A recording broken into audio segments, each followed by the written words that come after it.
Hello students, आज हमारे साथ बैठे हैं राजीव जी, जो कि आरआरबी जेई 2024 में सेलेक्टेड हैं और पटना बोर्ड में सिविल ब्रांच में रैंक 1 हासिल किए हैं और इनको वर्क्स डिपार्टमेंट मिला है। तो आज हम लोग इनसे बात करते हैं और इनकी जर्नी के बारे में जानते हैं कि कैसे ये इतना बड़ा जो उपलब्धि है इनको हासिल किए हैं। तो इनसे पहला सवाल रहेगा कि राजीव जी, आपको ये उपलब्धि प्राप्त करके कैसा फील हो रहा है और जब रिजल्ट आया था तो आपका रिएक्शन क्या था? सबसे पहले मैं आपको और आपके दर्शक को धन्यवाद करता हूं कि मुझे इस चैनल के माध्यम से आज अपनी जर्नी शेयर करने का मौका मिला है। तो मैं बताऊं आपको कि जिस दिन रिजल्ट आया था, मैं और हमारे एक दोस्त संदीप जी हैं, दोनों छत पे बैठे थे। हाँ। तो हुआ क्या था कि हम एनटीपीसी का भी एग्ज़ाम दिए थे, ग्रेजुएशन लेवल का। तो उस समय जो है ना, जैसे रिजल्ट आया तो रोल नंबर मैचिंग कराने के क्रम में हम इतना उत्सुक थे इसको लेकर, रिजल्ट देखने को लेकर, कि एनटीपीसी के एडमिट कार्ड से ही मिलान कराना शुरू कर दिए। अच्छा। तो परंतु वही मैच नहीं किया तो बहुत पहले एक्सपेक्टेशन था कि मेरा तो रिजल्ट होगा ही, पर नहीं मैच किया तो अंदर से बहुत बुरा लग रहा था कि ये कैसे हो गया, मेरा तो पीडीएफ में नाम ही नहीं है। फिर जो है थोड़ा देर बाद रिलैक्स हुए, गौर से देखें तो आखिर मैं समझ गया कि मैं गलत देख रहा हूँ। तो तुरंत फिर जेई वाला एडमिट कार्ड निकाला और फिर रोल नंबर मैच कराया, रोल नंबर मैच कर गया। तो उस समय तो खुशी का ठिकाना नहीं था, इतना खुश हुआ, शायद लगता है कि अभी तक की ज़िंदगी में सबसे ज़्यादा खुशी वही समय था। और उसके जस्ट बाद शायद हम फ़ोन किए थे। जी, उसके बाद आप भी कॉल किए थे, तो इस समय उतना खुशी थे, इतना फ़ोन आ रहा था। हाँ। तो शब्दों में तो बयान नहीं किया जा सकता है। हाँ। बस यही समझ लीजिए अभी तक का ज़िंदगी का सबसे बेस्ट पल था। बेस्ट पर। जी। तो ये तो बहुत अच्छी बात है और इसके लिए आपको पहले भी बधाई दिए हैं और आज फिर से आपको बधाई देना चाहते हैं और अपने चैनल, अपने परिवार के तरफ से भी आपको बधाई देते हैं। और दूसरा, अगर आपका सवाल हम पूछे तो आपका एजुकेशनल जो बैकग्राउंड है, आप मैट्रिक, इंटर और डिप्लोमा या बीटेक जो भी किए हैं वो कहाँ से किए हैं और आपका अब तक का सफ़र क्या है, अभी आप क्या कर रहे हैं, ये सारी चीज़ें बता दीजिए थोड़ा। मैं अपना पूरा शिक्षा का बैकग्राउंड बताऊं कैसे कैसे हुआ है। तो हम गांव में, हमारे गांव में मिडिल स्कूल है। वहीं मिडिल स्कूल से जो है 8वीं किए हैं, यही बिहार बोर्ड से हैं। उसके 8वीं के बाद फिर हाई स्कूल चले गए, वहाँ से मैट्रिक किए, फिर वहीं से जो है इंटर भी कंप्लीट किए बिहार बोर्ड से। कंप्लीट करने के बाद जो है अपना बिहार में बिहार पॉलिटेक्निक एंट्रेंस एग्ज़ाम होता है, उसके थ्रू जो है डिप्लोमा में मुझे एडमिशन मिल गया। तो एडमिशन मिल गया तो मैं वहीं से अपना कटिहार पॉलिटेक्निक से डिप्लोमा सिविल इंजीनियरिंग में 3 साल का पूरा कर लिया 20 में। तो उस समय कोरोना भी आ गया था। तो बहुत ज़्यादा जो है ज़िंदगी अप डाउन, पूरा दुनिया का ही चल रहा था, तो हम भी उससे बाहर नहीं थे। तो उसी क्रम में हुआ क्या कि जब 20 में पास आउट हुए तो एक आध साल तो ऐसे कट गया 21 तक। उसके बाद जो है फिर हम टेक्निकल जो है कॉलेज में ठीक ठाक पढ़ाई किए थे, परंतु फिर हम थोड़ा बहुत टेक्निकल से दूर होते चले गए। कोरोना की वजह से हम नॉन टेक ज़्यादा पढ़ना शुरू कर दिए थे और नॉन टेक पढ़ने के क्रम में इतना नॉन टेक में घुस गए थे ना, एक समय पर लगा अब हमसे टेक्निकल तो नहीं हो पाएगा, बहुत दूर हो गए थे टेक्निकल से। लेकिन फिर भी जो है उधर बीपीएससी का एग्ज़ाम दिए, उसमें प्री क्वालिफाई किए, फिर और भी बहुत सारा एग्ज़ाम बिहार का दिए और सेंट्रल का भी दिए। सब में प्री क्वालिफाई होते थे, मेंस नहीं होते थे। बीपीएससी भी आपने प्री क्वालिफाई किया? जी, मैंने 2 टाइम मतलब बीपीएससी इतना नॉन टेक्निकल आपका अच्छा हो चुका था? जी, नॉन टेक बहुत अच्छा था और शायद यही कारण बना कि हमने पटना बोर्ड को चूज किया। कि ताकि प्री में तो हम टक्कर आराम से, नहीं कि क्वालिफाई कर जाएंगे तो फिर मेंस में देखा जाएगा। तो जब फिर 23 में क्या हुआ कि एलआरसी का वैकेंसी आया। तो जानते हैं कि अपने समाज में नौकरी का बहुत क्रेज होता है। तो हमें भी मजबूरी में, या फिर जो भी बोलिए शौक से, या फिर जिस तरह बोलिए, हमको भरना पड़ा फॉर्म और भर के अमीन का एग्ज़ाम क्लियर करके अमीन बन गए बिहार सरकार में 24। मतलब आप अभी सर्वे अमीन हैं? जी, अभी हम वर्तमान में सर्वे अमीन हैं। सर्वे अमीन रहते हुए यहाँ तो और काम का चैलेंजेस रहता है, साथ साथ पढ़ाई भी करना होता है। तो नॉन टेक तो खूब बढ़िया हो चुका था। तो 24 में जैसे ज्वाइन किया उसी समय वैकेंसी आई तो हमने फॉर्म डाल दिया। डाला तो, और LRC में ज्वाइन करने के लिए ही पढ़ना पड़ा था, टेक्निकल पे वापस लौटना पड़ा था हमको। हाँ। तो वही हम उसी को कंटिन्यूटी अपना जारी रखें, तो जिसके वजह से जो है हम फिर आज RRB JEE के रूप में आपके सामने बैठे हैं।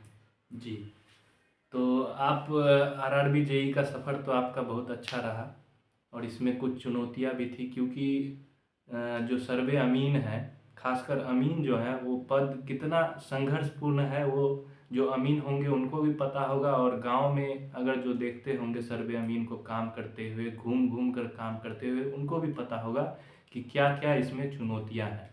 तो ये बहुत बड़ी उपलब्धि है, और आपके कठिन परिश्रम का ही ये मतलब दिखाता है कि आप कितना परिश्रम करके यहाँ तक पहुँचे हैं। तो हम आपका जानना चाहते हैं, जो स्कोर आया है प्री में, मतलब RRB JEE CBT 1 में कितना नंबर आया था, और CBT 2 में कितना नंबर आया था, ये बता दीजिए दर्शकों को। तो जैसे आपको बताएं कि एक तो पटना बोर्ड ही अपने आप में बहुत ज़्यादा टफ कंपटीशन होता है, तो जी। तो इसीलिए हमने चूज करने का यही था कि मेरा नॉन टेक बैकग्राउंड बहुत अच्छा था। तो प्री में कट ऑफ तो ऐसे वर्क्स डिपार्टमेंट का 75 गया था, मेरा रॉ मार्क्स जो है 76 पॉइंट कुछ था। अच्छा। तो उसके बाद जो है प्री तो सब ब्रांच में, सब डिपार्टमेंट में क्वालिफाई कर गए थे, जिसकी वजह से मेंस में जो है मुझे सभी डिपार्टमेंट में फाइट करने का मौका मिला, और मेंस में मेरा रॉ मार्क्स 108 था, और इसी वजह से मेरा रैंक 1 बन पाया पटना में। अच्छा, ये तो बहुत ही अच्छी बात है, और इतना नंबर लाना ये अपने आप में बहुत बड़ी बात है। तो अगर आपको पूछे कि प्रीलिम्स के लिए आप कहीं से कोचिंग भी किए थे या सेल्फ स्टडी किए थे? प्रीलिम्स के लिए मैं तो कोई स्पेसिफिक जेई के लिए कभी तैयारी नहीं किया था। मेरा जैसा आपको बताएं कि मेरा जो है पूरा नॉन टेक बैकग्राउंड बन चुका था, तो उसी क्रम में मेरा पूरा फाउंडेशन कोर्स हम खान सर के यहाँ से पढ़े थे। अच्छा। और उन्हीं से कह सकते हैं हम एसोसिएटेड रह के सब दिन पढ़ाई किए हैं नॉन टेक का। तो इस वजह से मुझे नॉन टेक में कोई दिक्कत था नहीं, तो इसलिए मुझे कोई दिक्कत नहीं है नॉन टेक में, तो आराम से पीटी में क्वालिफाई कर गया। पीटी क्वालिफाई कर गए, फिर उसके बाद मेंस के लिए तो टेक्निकल पढ़ना पड़ रहा होगा, तो उसके लिए फिर आपने कहाँ कोचिंग की थी या फिर सेल्फ स्टडी किए, और उसका क्या स्ट्रेटजी था, बता दीजिए। मेंस के लिए हुआ क्या कि जब मैं LRC का एग्ज़ाम दिया अमीन बनने के लिए, तो उसी क्रम में मैं टेक्निकल पे लौट आया था, और मैं जब भी पढ़ा हूँ तो सेल्फ स्टडी पे ही ज़्यादा ध्यान दिया हूँ। तो उसके लिए हम सबसे बेस्ट नोट्स अपने आप में जो हम मान के चलते हैं और बनाए हैं, सिविल बूस्टर को फॉलो ज़्यादा करते थे। तो सिविल बूस्टर को मैं जो है अपने हिसाब से उसी में चिन्हित कर लेना, हाईलाइट कर लेना पॉइंट को। सिविल बूस्टर या capsule? Civil booster. Civil booster जी, सिविल बूस्टर सिविल इंजीनियरिंग की मेरे हिसाब से बढ़िया बुक है, बाकी आपको कोई और अच्छा लगता है तो आप अपने अपने हिसाब से उसको देख सकते हैं, जो कि ज़्यादा बेहतर होगा। जी। और उसके साथ साथ जो है हमने जो है AE का जो आता है यूथ पब्लिकेशन का, उसका प्रीवियस ईयर जो है जितना वॉल्यूम 1 हाँ 2 वॉल्यूम में आता है, वॉल्यूम 1 वॉल्यूम 2, तो हमने सब दिन वही किया है। एक जो है अपना civil booster, volume 1 volume 2 BPSC AE का लगाए हैं, और उसके बाद टेक्स्ट बुक पे अपना टेस्ट लगाते थे। आपने वॉल्यूम 1 वॉल्यूम 2 कितना बार लगाया है लगभग? वॉल्यूम 1 वॉल्यूम 2 या 3 राउंड, हमने 3 राउंड लगभग, 2 राउंड बढ़िया से एकदम लगाए हैं इस तरह से। और उसके बाद जो है टेस्ट सीरीज़ दिए हैं, और यूट्यूब पे बहुत सारे आजकल है ना टीचर हैं, बढ़िया बढ़िया एकदम कंटेंट लेके आते हैं, बढ़िया तरह से समझाते हैं, पढ़ाते हैं, तो यूट्यूब का भी भरपूर सहारा लिया है ताकि हर टॉपिक को हम समझ पाएँ। हाँ, तो यूट्यूब का आपने सहारा लिया, मतलब सेल्फ स्टडी ही किए हैं। प्री में भी लगभग सेल्फ स्टडी ही खान सर का देखे हैं, और सेल्फ स्टडी, और CBT 2 में भी आपने सेल्फ स्टडी से किया है।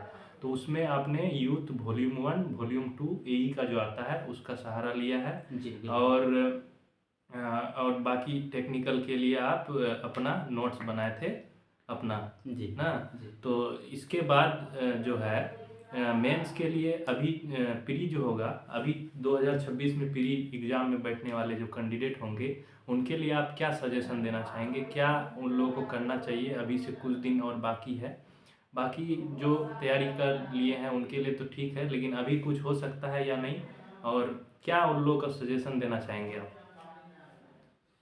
तो जो भी 2025 में बैठेंगे आरआरबी जेई में, उनका प्री होने वाला है, शायद 19 तारीख से शुरू हो हाँ, रहा है। 19 तारीख से। तो उनको बस इतना ही कहूँगा कि आप अब जो भी पढ़ लिए हैं, समय तो बहुत कम है आपके पास, तो बस उसी पे जो है ना अपना रिवीजन करते हुए, रिवीजन करना हाँ, है। रिवीजन कीजिए। और उसमें भी क्या है कि आपका देखिएगा तो सिलेबस में कुछ कुछ ऐसा सब्जेक्ट है जहाँ से आप नंबर बहुत अच्छे से स्कोर कर सकते हैं, जैसे मैथ, रीजनिंग, है ना, साइंस। साइंस तो आपका बैकग्राउंड है क्योंकि आप इंजीनियर हैं, बिल्कुल। तो आप math, reasoning, science, current affair इतना ही कीजिए।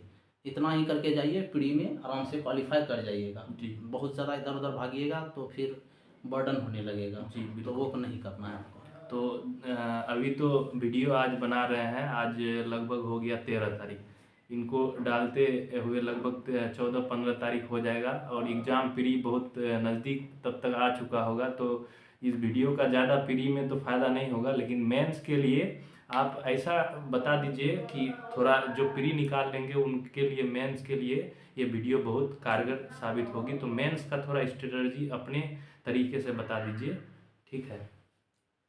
देखिए, जैसे आप जाइए अभी आराम से रिलैक्स होके प्री का एग्ज़ाम दीजिए।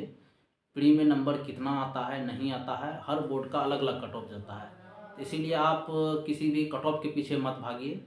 जितना भी नंबर आए आप ईमानदारी के साथ अगले दिन से मेंस के लिए भिड़ जाइए। और मेंस में आपको करना क्या है, उसमें भी टेक्निकल के साथ नॉन टेक भी है 50 नंबर का, लेकिन वहाँ भी जो है ऐसा सब्जेक्ट है कि आपको उसमें पूरे नॉन टेक पढ़ने की ज़रूरत नहीं है। वहाँ भी आपको सिलेक्टिव होना पड़ेगा कि आप पूरा टेक्निकल तो सिविल इंजीनियरिंग पढ़ ही रहे हैं, उसके साथ साथ उधर देखिएगा तो काइक मेंस 150 नंबर का है। 150 में 100 तो फुल्ली आपका टेक्निकल है, और 50 में उधर क्या है कि 10 नंबर कंप्यूटर है, 10 नंबर एनवायरनमेंट है ना, उसके बाद साइंस है। हाँ, तो उसके बाद जो है फिर आपका पूरा जीके जीएस सब आ जाता है। तो इसको आप अगर अपने ढंग से अपने हिसाब से डिवाइड करके पढ़ेंगे ना, तो ऐसा लगेगा कि बहुत ज़्यादा हमको नॉन टेक नहीं पढ़ने का ज़रूरत है, टेक्निकल से ही कम हो जाएगा। आप इन्वायरमेंट पढ़िएगा सिविल इंजीनियरिंग के लिए भी, वहाँ भी पढ़िएगा, वही कम आ जाएगा।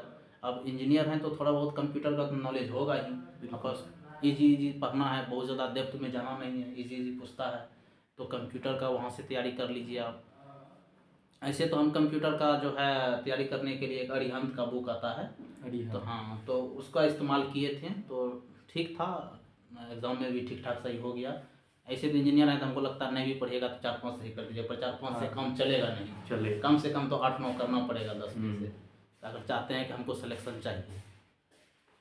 तो उसके टेक्निकल के लिए जो बताएं आपको, मेरा एक ही था सिविल बूस्टर, और जो है बीपीएससी का ही यही का जो आता है वॉल्यूम 1 वॉल्यूम 2 पूरा उसमें उसको लगाई का रहता है, या सब पूरा पूरा और सबका भी रहता है, पूरे स्टेट पीसीएस का जितना भी यही होता है ना, तो सब का रहता है स्टेट यही का। तो उसको लगा लीजिए।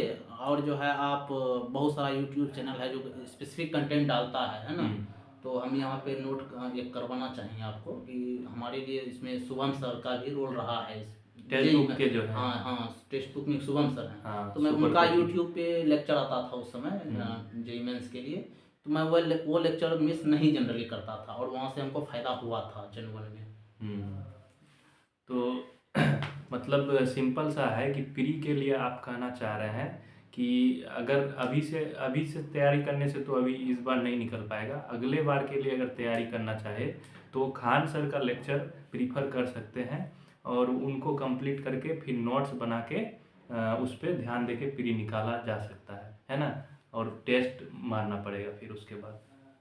प्री के लिए यही स्ट्रेटजी नहीं, प्री के लिए है क्या कि आपको मैथ रीजनिंग पे पकड़ बनाना है, आप कहीं से भी पढ़ सकते हैं। पर हुआ क्या था कि हम पूरा नॉन टेक तैयारी करने के दौरान खान सर से पूरे पढ़ लिए थे। खान सर मैथ रीजनिंग नहीं पढ़ाते हैं, कोई और टीचर वहाँ पे रखते हैं, उनसे पढ़वाते हैं। आप मैथ रीजनिंग के लिए कोई टीचर यूट्यूब से सजेशन कर सकते हैं? तो मैथ रीजनिंग के लिए यूट्यूब पे तो आप कहाँ से पढ़े थे मैथ रीजनिंग?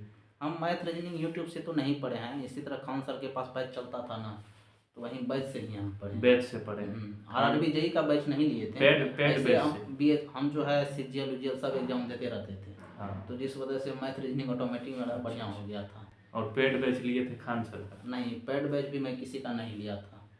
अच्छा, अपने से मतलब हाँ। यूट्यूब से जो टॉपिक जानना था वो खान सर्च सर का करके। जो है ना, जैसे आपका साइंस हो गया, पॉलिटी, हिस्ट्री, ये सब के लिए फाउंडेशन बैच आता है। हाँ। तो वो मैं फाउंडेशन बैच वहाँ से पढ़ा हूँ।